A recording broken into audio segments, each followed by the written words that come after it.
चाहे कोई भी कितना बलशाली क्यों ना हो, जो पैदा हुआ है उसे मरना तो होता ही है। प्रभु भक्ति सर्वोत्तम है, चाहे कोई भी क्यों ना हो। यदि प्रभु भक्त है तो उसका यश अमर हो जाता है। सत्संगत जी प्रेम से कहना, धन निरंकार जी। सत्संगत जी दासी स्वागत करते हैं आप सभी का फिर से एक नई साखी के साथ।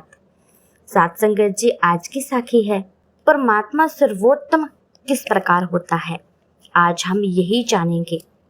तो आओ चलते हैं साखी की ओर। समुद्र मंथन देवताओं और दानवों से मिलकर किया था, परंतु अमृत वेला देवताओं को अमृत के कारण वे अमर हो गए। यह बात दानवों को मालूम हुई तो उन्होंने इसे धोखा जाना। वे फिर युद्ध के लिए प्रेरित हो गए, परंतु इंद्रादित्य देवताओं ने उन्हें युद्ध में हरा दिया। उन्होंने राजा बलि को प्राणों से भी मार डाला। इस प्रकार स्वर्ग में इंद्रादि स्वच्छंद विचरण करने लगे। राजा बलि राक्षस राजा प्रहलाद का पोता था। राजा बलि के पिता का नाम था पुरोचन। पिता व दादा दोनों ही धार्मिक थे। इसका असर बलि पर भी हुआ था।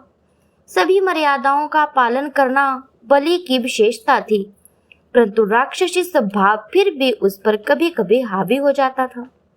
युद्ध के लिए वह सदा तत्पर रहता था। इसी कारण देवताओं से युद्ध में मारा भी गया। अकारण ही युद्ध में जूझते रहना ही राक्षसी वृत्ति है। सत्संगत जी, दानवों के गुरु थे भृगुपुत्र शुक्राचार्य। उन्हें संजीवनी विद्या का ज्ञान था। उस विद्या से वह मरे हुए व्यक्ति को जिंदा कर सकते थे। उन्होंने अपनी इसी विद्या के प्रभाव से बलि को फिर से जिंदा कर दिया। फिर बलि की सेना के प्रमुख वीरों को भी जिंदा कर दिया। बलि को दोबारा प्राण मिल गए थे, परंतु इस बार उसे कुल गुरु प्रकांड विद्वान श्री शुक्राचार्य जी द्वारा मिले थे। इसीलिए इस जीवन को गुरु प्रदत्त तन मन धन से ही वह गुरु की सेवा में लग गया। इतना ही नहीं, वह समस्त भृंगुवशी ब्राह्मणों की पूरी श्रद्धा से सेवा करने में लग गया। इस प्रकार उसने सभी भृंगुवशी ब्राह्मणों को प्रसन्न कर लिया था। सभी ब्राह्मणों ने उसे भरपूर आशीर्वाद दिया। तदनंतर उन्होंने उससे एक महायज्ञ करवाया, जिसमें समस्त ब्राह्मणों ने उसे अपनी अपनी विद्या के आधार पर अपने अपने तेज का भाग दिया। उसे हर प्रकार के अस्त्र शस्त्र दिए गए। एक अवैध रथ भी दिया गया। इस रथ में बैठे राजा को कोई भी नहीं हरा सकता था। इस प्रकार गुरु की कृपा ने बलि को अजय बना दिया था। देखते ही देखते राजा बलि ने दोबारा अपना राज्य प्राप्त करने के लिए युद्ध की तैयारी प्रारंभ कर दी। उसकी सेनाओं की भय तैयारी इंद्र से छिपी न रही। वह सेना के बल को देखकर घबरा गया। वह भागकर देवताओं के गुरु बृहस्पति के पास पहुंचा। बृहस्पति जी भी ये सब जानते थे। वे बोले, हे इंद्र, तुम जिस कार्य के लिए आए हो उसके बारे में ध्यान से सुनो।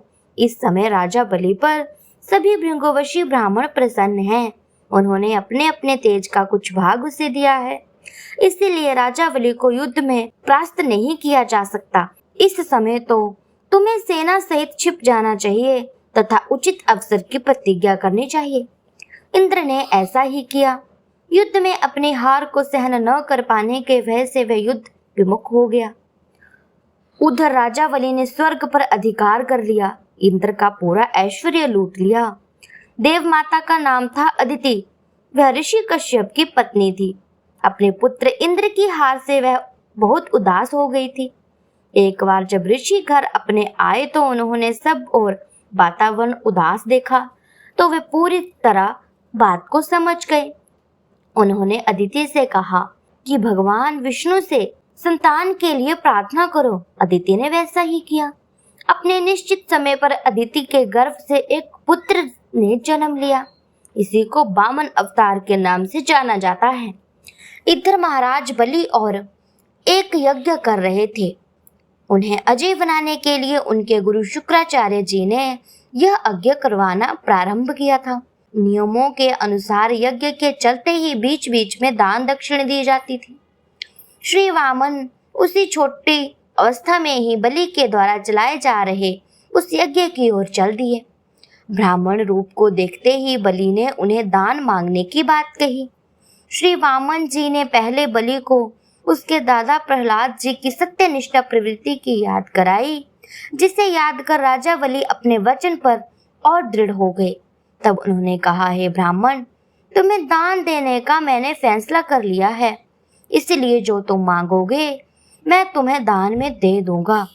इस पर वामन बोले, हे राजन, मुझे तो केवल 3 पग जमीन ही चाहिए। राजा बलि ने फिर कहा, हे ब्राह्मण, तुम मुझसे कोई पूरा देश मांग लेता तो भी ठीक होता। मेरा तो पूर्ण लोकों पर ही राज्य है, फिर भी तुम्हारी जो इच्छा हो वो मांग लो। इस प्रकार कहकर उन्होंने विधिवत संकल्प कर लिया। इस पर फिर क्या हुआ साथ संगत जी? बस फिर क्या था, श्री वामन जी अपने रूप का विस्तार करना प्रारंभ कर दिया। उन्होंने एक पग में पूरी पृथ्वी को नाप लिया, दूसरे पग में उसने शेष सभी लोक नाप लिए, तीसरे पग के रखने के लिए कोई स्थान शेष नहीं बचा। तब वामन ने पूछा, अब आप ही बताएं कि मैं तीसरा पग कहाँ रखूं? बलि ने कहा, आप तो प्रभु हैं, मेरे धन्य भाग जो आपने मुझसे कुछ मांगा। अब आप कृपया करके ये चरण मेरे ही सर पर रख लें।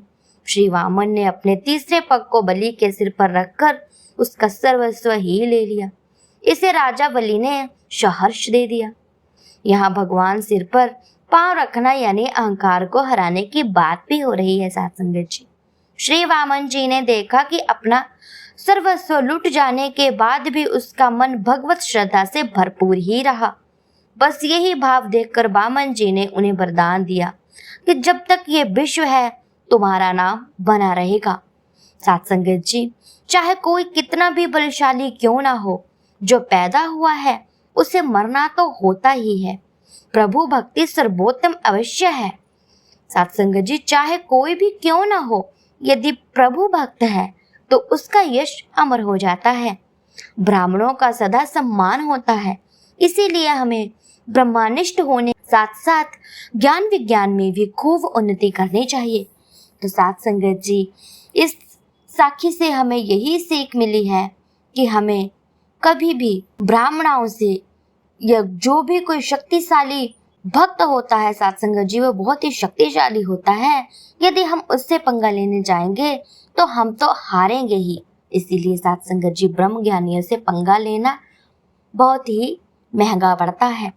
तो साथ संगत जी, दासी इस कहानी से यही संदेश आप जी संतों महापुरुषों को देना चाहती है कि आप इस ब्रह्म ज्ञान की प्राप्ति कर लें, ताकि इस कलयुग में आपका कोई भी बाल बांका न कर पाए। तो साथ संगत जी, वीडियो अच्छी लगी हो तो प्यारा सा कमेंट और लाइक ज़रूर कीजिएगा। ऐसे ही वीडियो के लिए चैनल को सब्सक्राइब ज़रूर कर लीजिएगा। मैं फिर से हाजिर होंगी नए विचारों, नई साखी के साथ। तब तक के लिए धन्य निरंकार जी।